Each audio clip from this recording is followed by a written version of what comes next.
The sound of hushed voices drifted up from the kitchen, carrying words that weren't meant for my ears. I stood frozen at the top of the stairs, my hand gripping the banister as my daughter-in-law's sharp tone cut through the evening air. She's becoming a burden, Nelson. We need to talk about assisted living facilities. My name is Phoebe, and at 63, I never expected to hear my son's wife plotting to ship me off to a nursing home. The irony would have made me laugh if it hadn't hurt so much. Zara, Mum's perfectly capable of taking care of herself. Nelson's voice wavered, characteristic of his interactions with his wife. She's only been living with us for 3 months since Dad passed. 3 months too long, Zara snapped. I've already started looking at places. Golden Meadows seems perfect, far enough that we won't have to make constant visits. I pressed my lips together, suppressing a bitter smile. Golden Meadows was one of mine, one of the 12 senior care facilities I'd built over the past 15 years. Not that they knew that. To them, I was just the widow who'd moved in after losing her husband, spending her days tending to the garden and reading novels. My phone buzzed in my pocket and I retreated to my room before answering. Thea? Phoebe, you won't believe what just landed on my desk. My oldest friend's voice crackled through the speaker. Remember that expansion proposal for the West Wing at Golden Meadows? The one we've been discussing for months? What about it? The board approved it unanimously. We're getting the funding. I sank into my reading chair, my mind racing between the conversation downstairs and this news. That's perfect timing, actually. Listen, can you meet me for coffee tomorrow? There's something I need to discuss. Is everything okay? You sound off. Just family drama. Nothing I can't handle. I glanced at the family photo on my nightstand, taken at Nelson's wedding 5 years ago. Actually, Thea, I might need your help with something rather specific. A knock at my door made me jump. Mom? Nelson called out. Are you awake? Just a second, honey. I turned back to the phone. Tomorrow, 9 a.m. at our usual spot. I'll be there. And Phoebe, whatever's going on, we'll figure it out. I ended the call just as Nelson poked his head in. His father's features were stamped across his face, the same kind eyes, the same worried furrow between his brows. Mum, can we talk? Of course, sweetheart. I patted the space beside me on the small sofa. What's on your mind? He sat down heavily, hands clasped between his knees. Zara and we've been thinking. About sending me to Golden Meadows? The words slipped out before I could stop them. His head snapped up. You heard? These old ears still work pretty well. I kept my voice light, though my heart was anything but. Nelson, do you want me to leave? No. God, no, Mom, it's just... He ran a hand through his hair, a gesture so like his father it made my chest ache. Zara thinks a lot of things. I reached out and squeezed his hand. But what do you think? Before he could answer, Zara's voice rang out from downstairs. Nelson, where are you? We need to finish discussing the budget. I watched my son's shoulders tense, saw the light dim in his eyes. In that moment, I made my decision. Go on, I said softly. We can talk later. After he left, I pulled out my laptop and opened my email. My fingers hovered over the keyboard as I contemplated my next move. Finally, I began typing. Dear Cecilia, please schedule an emergency meeting with the board tomorrow afternoon. We need to discuss some policy changes at Golden Meadows effective immediately. My phone buzzed with Cecilia's response almost instantly. Policy changes. This is unusual for you, Phoebe. Is everything all right? I glanced at my closed door, beyond which my son was probably enduring another of Zara's lectures about fiscal responsibility, the same woman who'd spent half their savings on a luxury car last year. Everything's fine, I typed back. Just time for some long overdue changes. As I set my phone down, it buzzed again. This time it was Cecilia's office number, and the message made my breath catch. Urgent. Golden Meadows inspection scheduled for next week. State regulators requesting full access to facility and records. Please advise on how to proceed. I stared at the message, a plan already forming in my mind.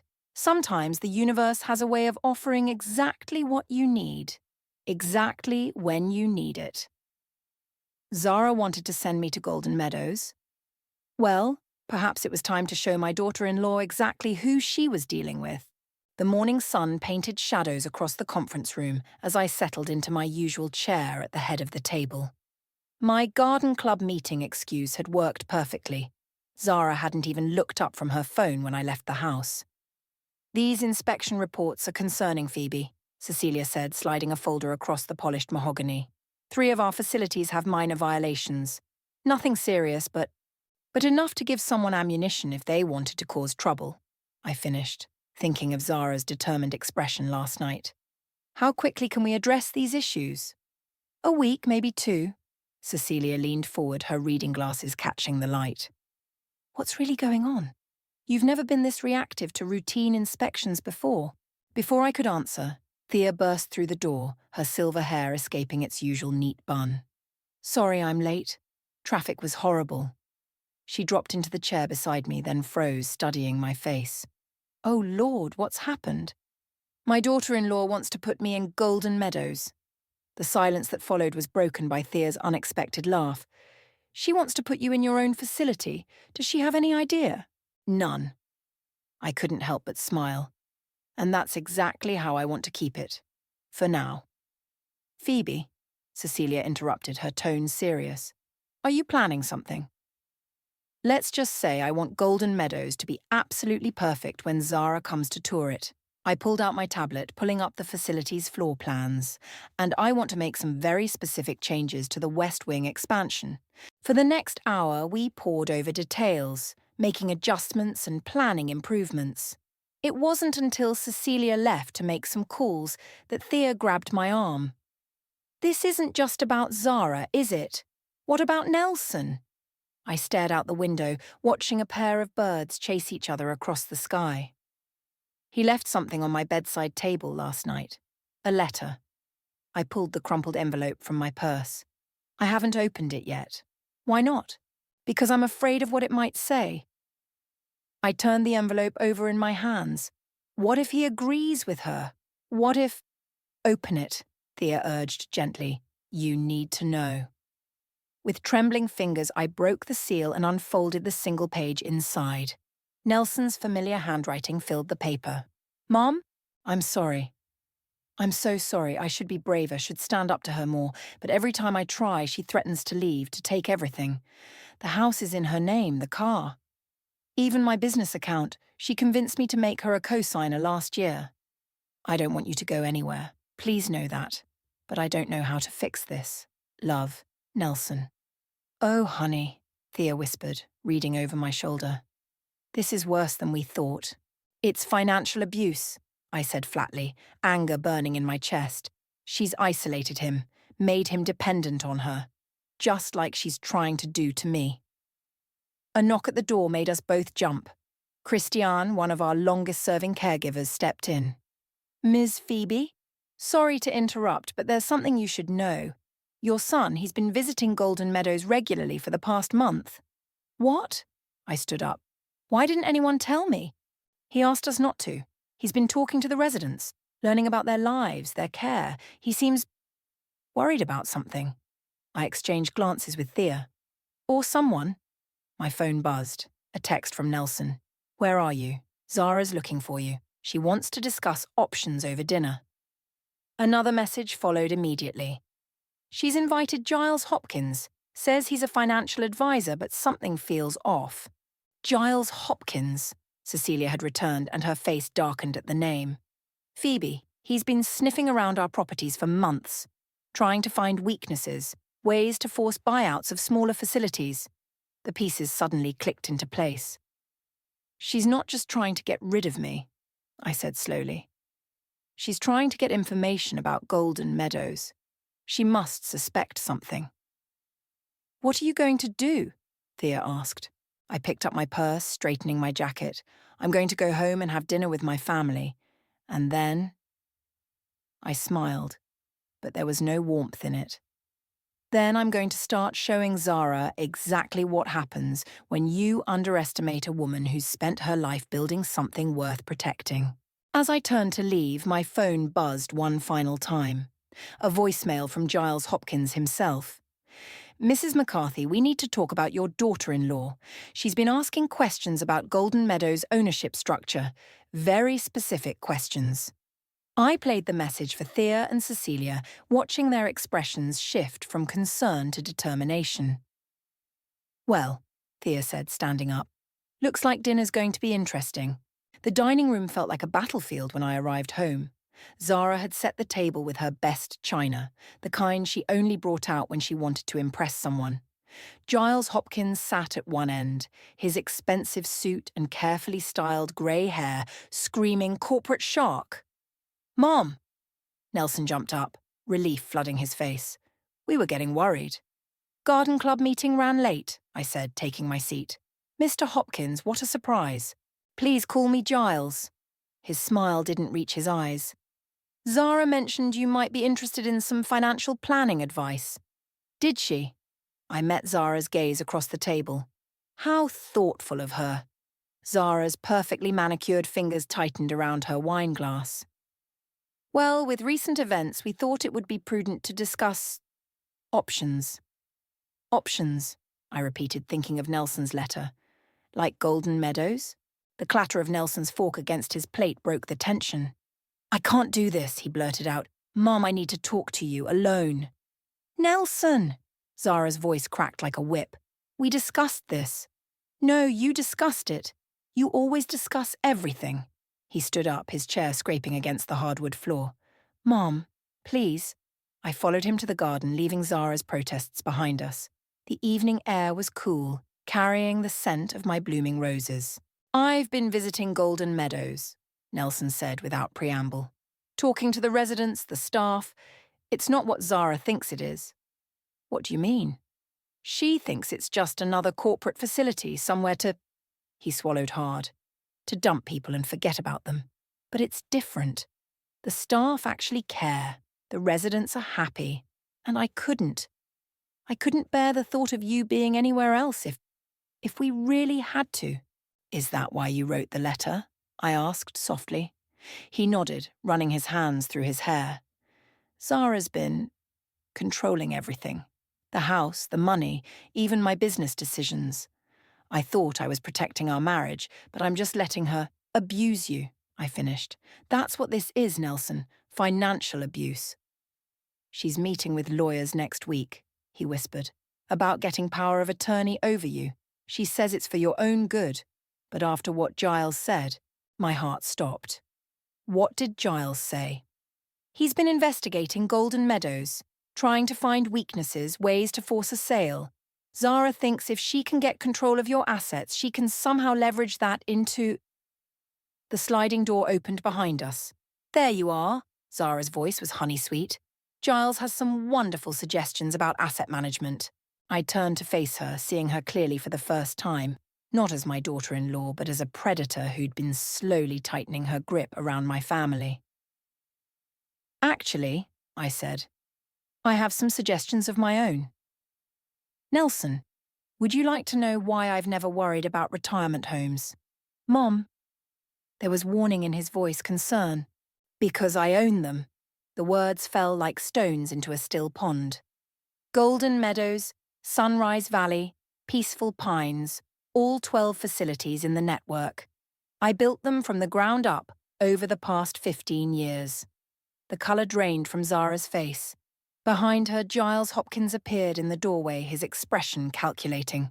That's impossible," Zara stammered.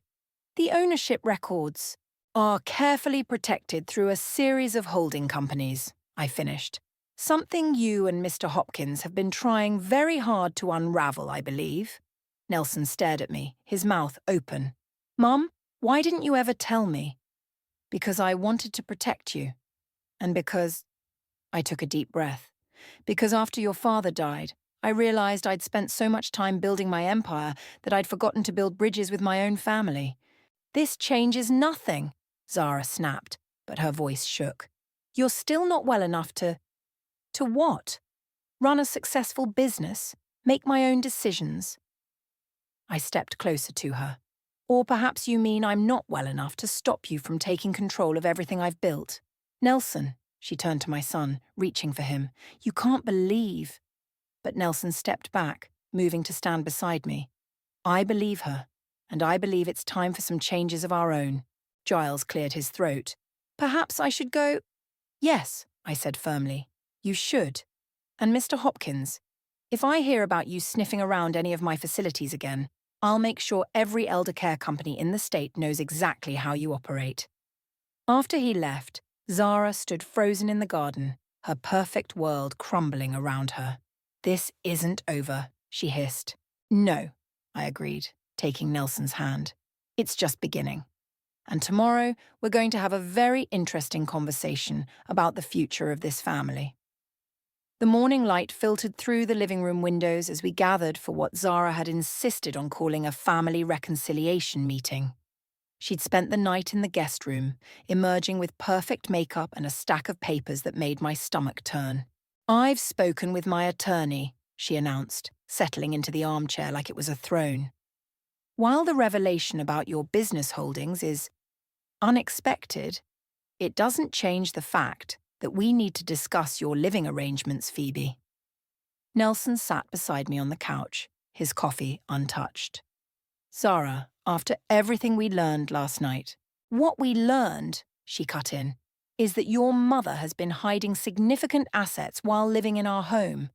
Assets that, as family, we should have been informed about. Like you informed me about remortgaging my business property. Nelson's voice was quiet but firm. Or about the credit cards you opened in my name. Zara's perfectly composed face cracked for just a moment. That was for our future. Everything I've done has been for us. No, I said, leaning forward. Everything you've done has been about control. But let's talk about Golden Meadows, since you're so interested in sending me there. I pulled out my tablet, opening the facility's latest reports. Would you like to see the real numbers, Zara? The profit margins? The expansion plans? Or should we discuss why you've been meeting with corporate raiders like Giles Hopkins? I don't have to listen to this. She stood up, smoothing her skirt. I've already scheduled a tour of Golden Meadows for this afternoon. Once you see how lovely it is. I know exactly how lovely it is, I interrupted. I designed it.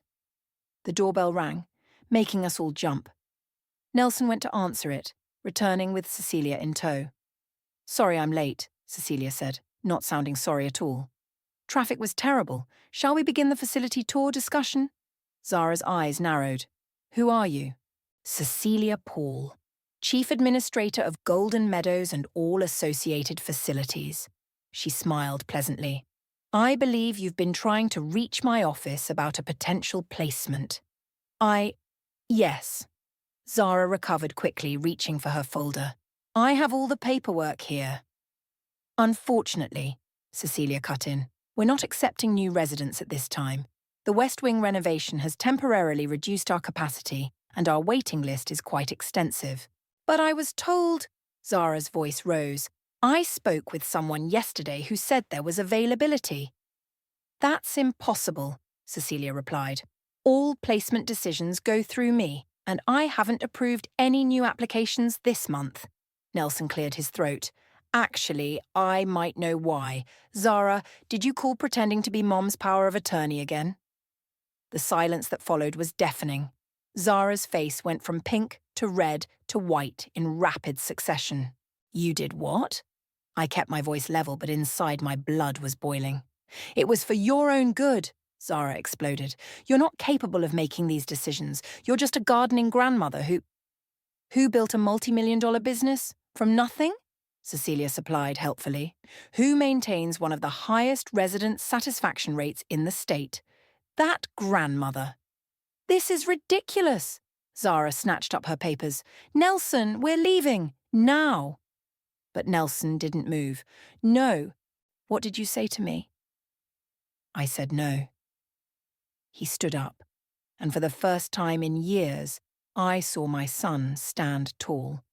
I'm done letting you make all the decisions, done letting you control everything. Mum's not going anywhere, and neither am I, but you might be. Zara's laugh was brittle. You can't be serious. Everything we own is in my name, the house, the cars. Actually, Cecilia interrupted again, pulling out her own folder.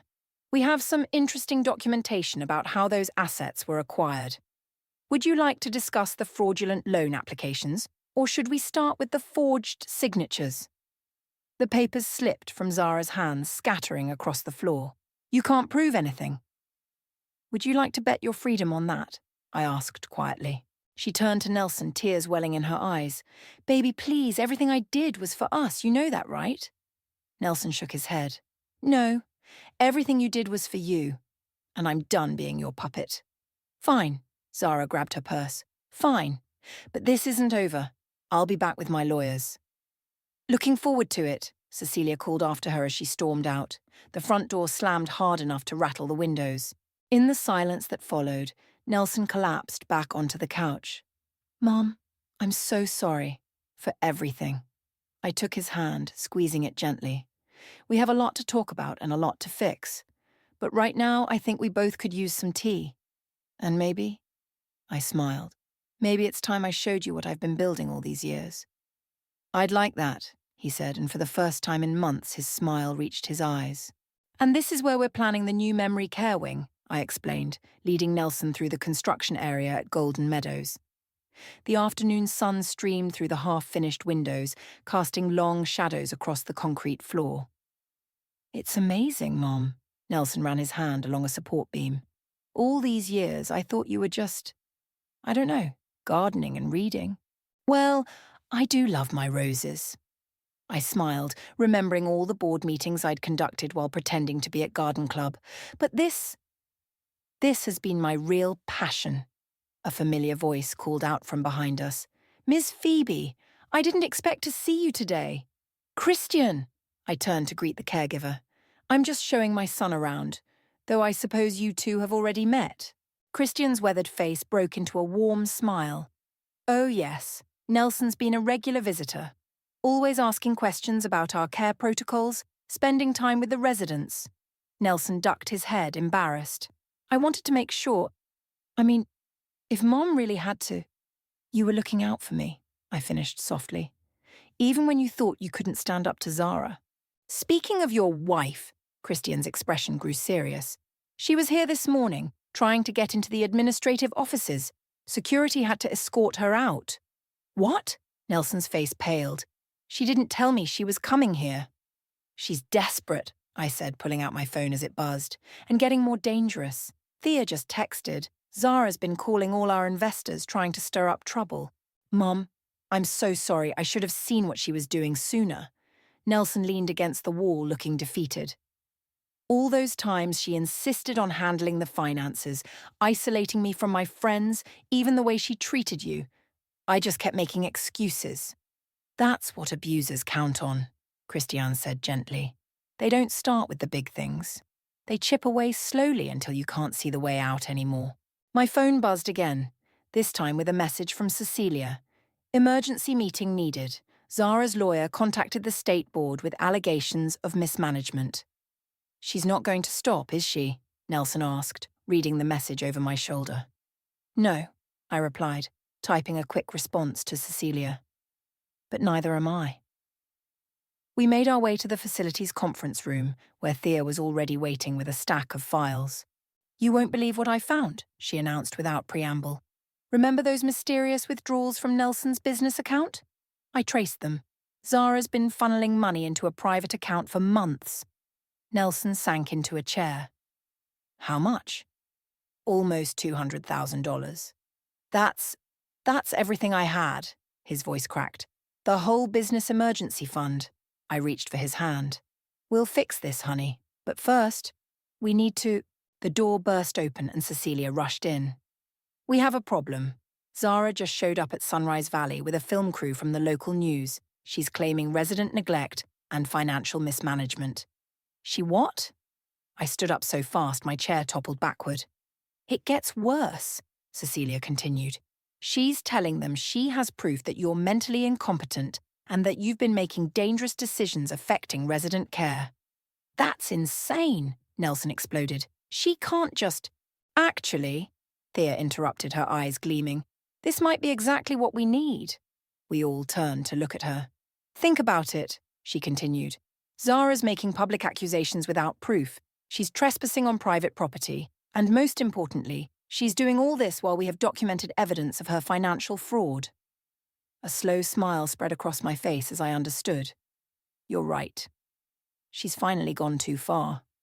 What are you thinking, Mom? I pulled out my phone and dialed a number I'd hoped I wouldn't need.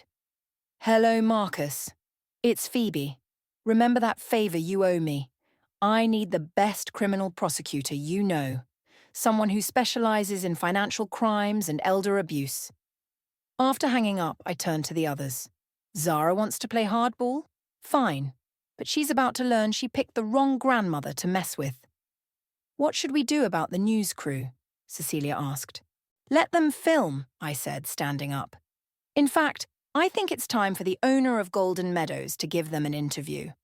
Nelson, would you like to come with me?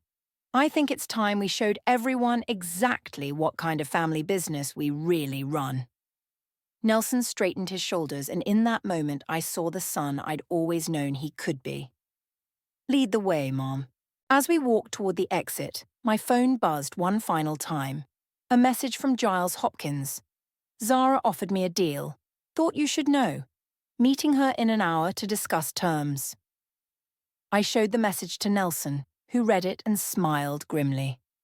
Looks like we know exactly where she'll be in an hour. Yes, I agreed, pushing open the doors to face the waiting cameras. And this time we'll be ready for her. The cameras were rolling when Zara strutted into the hotel lobby, her heels clicking against the marble floor. She didn't notice me sitting in the corner with Nelson and our lawyer, Patricia. She was too focused on Giles Hopkins, waiting by the elevator. Ready? Patricia whispered, adjusting her blazer.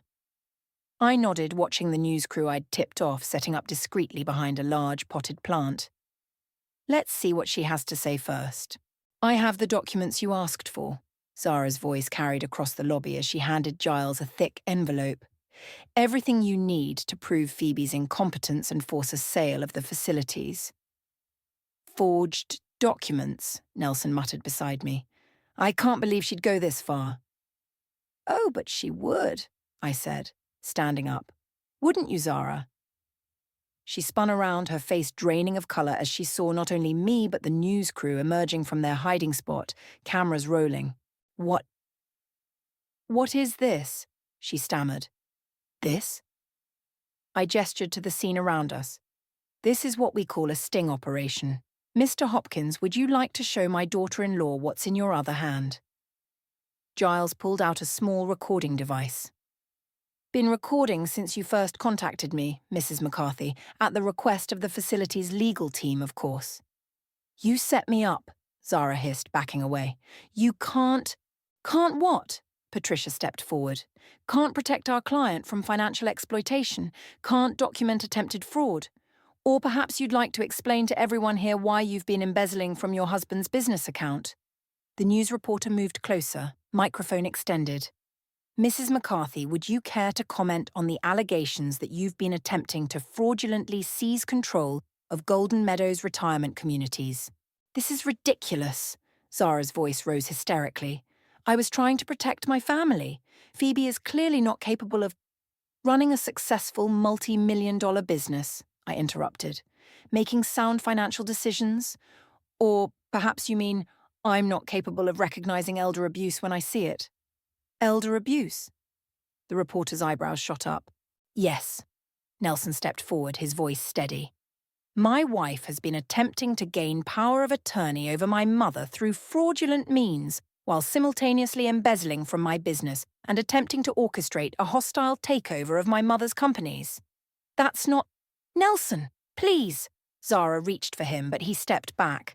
Everything I did was for us. No, he said firmly. Everything you did was for yourself, and now everyone can see exactly who you are.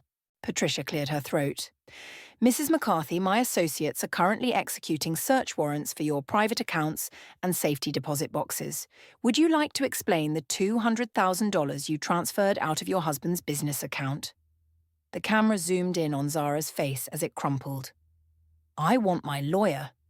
Oh, he's here, Patricia smiled. In fact, he's the one who helped us track the money. Apparently, he's not comfortable with financial fraud either. Zara's eyes darted around the lobby looking for escape routes, but hotel security had already positioned themselves at every exit. "This isn't over," she snarled at me. "You think you're so clever, but you're just a successful business owner?" I supplied. "Protective mother? Or maybe just someone who's spent decades dealing with people like you who underestimate me because of my age?" The elevator dinged, and 2 police officers stepped out. Patricia nodded to them. "Perfect timing, gentlemen. Mrs. McCarthy here has some explaining to do about certain financial irregularities." As the officers approached, Zara's composure finally shattered. "Nelson, you can't let them do this. I'm your wife." "No," Nelson said quietly. "After today, you're not. Officers, she also has my mother's medical records in that envelope, stolen from her doctor's office. I'd like to press charges for that as well." I watched as they led Zara away, her mascara running down her cheeks. The reporter turned to me eagerly. "Mrs. McCarthy, would you care to make a statement about your facilities and this attempted takeover?" "Actually, yes." I straightened my shoulders, feeling lighter than I had in months. "I'd like to announce that Golden Meadows will be expanding its elder abuse prevention program with a special focus on financial exploitation. And my son Nelson will be joining the board of directors to help oversee these new initiatives." Nelson's head snapped toward me in surprise. "Mom?" "If you want to," I added softly. "It's time I stopped keeping my 2 worlds separate." He pulled me into a tight hug, right there in front of the cameras. "I'd be honored." As the news crew packed up their equipment, Giles Hopkins approached us. "I have to say, Phoebe, you played this perfectly." "Thank you for your help," I said. "Though I suspect you didn't do it just out of the goodness of your heart," he smiled. "Let's just say I'd rather have you as an ally than an enemy. Now, about that West Wing expansion. Tomorrow," I said firmly, taking Nelson's arm. "Right now, I think my son and I have some catching up to do." The morning after Zara's arrest, I found Nelson sitting in my rose garden, staring at his phone. Dozens of missed calls and messages from Zara's family lit up the screen. "They're saying I betrayed her," he said without looking up. "That I should have protected her." I settled onto the bench beside him, the morning dew soaking into my gardening pants. "You did protect someone. Yourself. And me." "I know, but—" His phone buzzed again and he finally turned it off. "The police found everything, Mom. The forged documents, the hidden accounts. She even had a private investigator following you for months." Mr. Giles mentioned that. I deadheaded a wilting rose. She was thorough, I'll give her that. "Patricia called this morning. They're adding identity theft to the charges. Apparently Zara opened 3 credit cards in my name last year." He ran his hands through his hair. "How did I not see it?" Before I could answer, Thea's voice called from the patio. "Anyone home? I brought breakfast." She appeared around the corner carrying a basket of muffins, followed by Cecilia with a tray of coffee cups. "Perfect timing," I said, making room on the garden bench. "We were just discussing Zara's greatest hits." "Oh, you mean like the fake medical records she created?" Cecilia handed out the coffee. "Our lawyers are having a field day with those. She actually thought she could convince a judge you had dementia." While I was running a multi-million-dollar business, I couldn't help but laugh. Not her smartest move. "Speaking of the business," Thea pulled out a folder. "The board voted this morning. They want to fast-track Nelson's appointment as Director of Community Relations." Nelson nearly choked on his coffee. "Already? But I don't know anything about—" "You know more than you think," I interrupted. "All those visits to Golden Meadows, all the time you spent talking to residents, that's exactly what we need." "But what about my landscaping business?" "Why not both?" Cecilia suggested. "We've been wanting to expand our therapeutic gardens program. Your expertise would be perfect." A small smile crept across Nelson's face. "You really think I could do it?" "I know you can." I squeezed his hand. "You're not in Zara's shadow anymore. It's time to be who you really are." The sound of car doors slamming interrupted our moment. Through the rose bushes, I could see Zara's parents storming up the driveway. "Oh, great," Nelson muttered. "The cavalry's here." "Good." Thea stood up, straightening her jacket. "I've been wanting to have a word with them about their daughter's creative accounting." "We all have," Cecilia added, pulling out her phone. "Should I call security?" "No need. I said, standing up. I think it's time we had an honest conversation with them. Zara's mother reached us first, her face red with anger. How dare you do this to our daughter, after everything she's done for this family? Everything she's done? Nelson's voice was quiet but firm. You mean like stealing my identity? Embezzling from my business? Trying to declare my mother incompetent?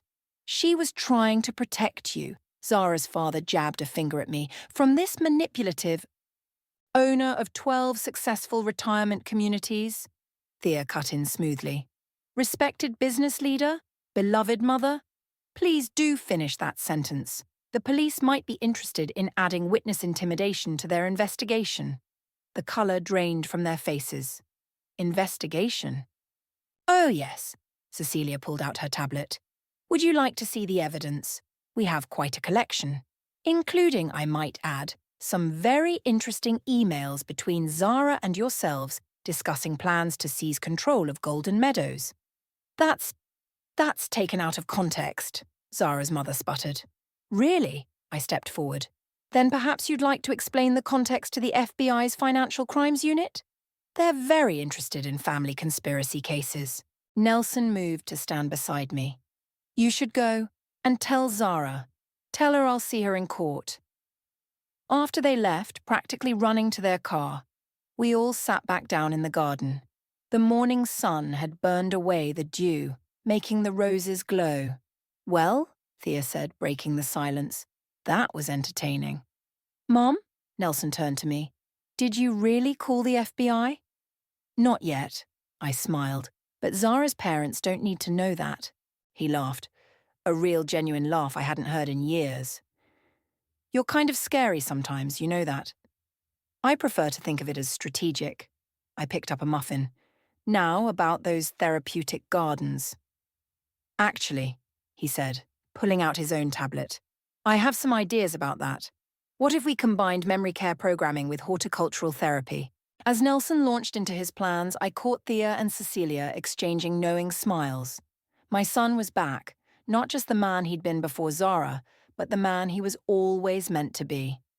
My phone buzzed one last time, a message from Patricia. Zara's taking a plea deal. It's over. No, I thought, watching Nelson sketch out garden designs with growing confidence. It's just beginning. The autumn breeze rustled through the new therapeutic garden at Golden Meadows as I watched Nelson lead a group of residents through their morning gardening session. His gentle voice carried across the courtyard, explaining the benefits of lavender for anxiety and sleep. He's really found his calling, hasn't he? Thea settled into the bench beside me, handing me a cup of tea. Look at him. I smiled as Nelson helped Mrs. Rodriguez plant bulbs. He's completely different from the man he was with Zara. Speaking of your former daughter-in-law, Cecilia approached, waving a document. The plea deal is finalized. 5 years for financial fraud and elder abuse, plus full restitution. How much did they recover? I asked. Almost everything. The offshore accounts weren't as clever as she thought. Cecilia sat down. But that's not why I'm here. The state board just approved our new elder abuse prevention program. They want to implement it across all licensed facilities. Mom! Nelson called out, waving us over. Come see what Mrs. Rodriguez designed for the memory care section. As we approached, I saw the detailed sketch the elderly resident had drawn. A circular garden with raised beds at different heights, wind chimes and sensory plants. It's perfect for residents with mobility issues, Nelson explained, his eyes bright with enthusiasm. And the circular design helps prevent confusion. We're calling it the navigation garden. Navigation, I repeated softly. Finding your way home. Mrs. Rodriguez patted my hand. Like you helped your son find his way home, dear. A commotion at the facility entrance caught our attention. Patricia was hurrying toward us, looking concerned. Zara's parents are here, she announced. But it's different this time. They're asking to talk, not threatening. Nelson tensed beside me. What do they want? To apologize, they say. And Patricia hesitated. They brought something you should see. We gathered in my office. Nelson, Thea, Cecilia, and me. Zara's parents sat across from us, looking smaller somehow, less threatening. We found these in Zara's personal storage unit, her mother said, pushing a box across the desk. We thought you should have them. Inside were photos, documents, and journals, years of surveillance and planning. But underneath it all was something else. Nelson's original business plan, the one he'd written before meeting Zara. She kept this? Nelson picked up the worn notebook. I thought she threw it away when she said it was unrealistic. She kept everything, Zara's father said quietly. Every dream she crushed, every plan she derailed. We enabled her, encouraged her even. We're so sorry. I watched Nelson leaf through his old notes, designs for sustainable landscaping, community gardens, therapy programs. Everything he was doing now he'd dreamed of years ago. Thank you for bringing these, I said, surprising myself with the sincerity in my voice. It can't have been easy to admit your part in this. We're selling our house, Zara's mother blurted out, moving across the country. It's better for everyone if we just go. After they left, Nelson sat heavily in a chair. My old plans. They're almost exactly what we're doing now. All that time wasted. Not wasted, I corrected. You needed that time to become strong enough to make those dreams reality. A knock at the door interrupted us, Christian with an urgent look on his face. Ms. Phoebe, the new resident you've been waiting for has arrived. We all followed him to the entrance, where a familiar face waited. Hello, everyone, Giles Hopkins said, helping an elderly woman out of her wheelchair. I'd like you to meet my mother, Margaret. She needs somewhere safe to stay. I saw the bruises on Margaret's arms, the fearful way she looked around, and understood immediately. Welcome to Golden Meadows, Margaret, I said warmly. I think you'll find our navigation garden particularly lovely this time of year. The garden Nelson designed? Giles asked, surprising us all by knowing Nelson's name. I heard it's revolutionary. It is. Nelson stepped forward. Would you like to see it, Margaret? The roses are still blooming. As Nelson led Margaret and Giles toward the garden, Thea nudged my shoulder. Look at you, helping the man who tried to take over your business. No. I watched as Margaret's face lit up at the sight of the flowers. Look at us helping someone who needs it. That's what this was always about. Cecilia checked her watch. The board meeting starts in 10 minutes. Should we reschedule? Actually, I said, watching Nelson show Margaret how to deadhead a rose, his movements gentle and sure. I think my son can handle it. He knows exactly where he's going now. And so did I. Not just as a business owner or a mother, but as someone who understood that sometimes the longest way home is the one that matters most. Come on, I told my friends. Let's go see what's blooming in the navigation garden. I hear the lavender is particularly beautiful this time of year.